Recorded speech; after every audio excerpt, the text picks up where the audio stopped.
Jag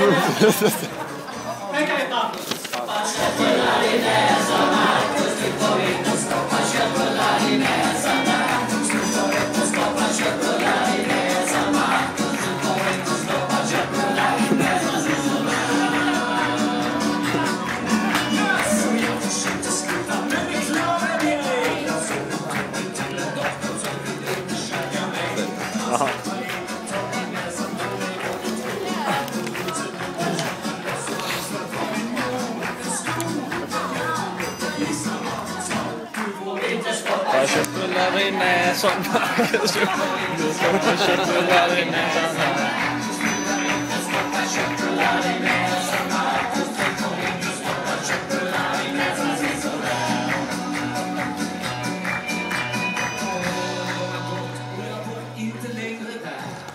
I Tyskland med Norden med köttbullebesvär. Ja, men här har jag posten, så skickade hon ett brev. Och när jag öppnade och läste igen så gissa vad hon skrev. Du får inte stoppa köttbullar i näsan, Marcus. Du får inte stoppa köttbullar i näsan. Han springer och stoppar köttbullar i näsan, Marcus. Du får inte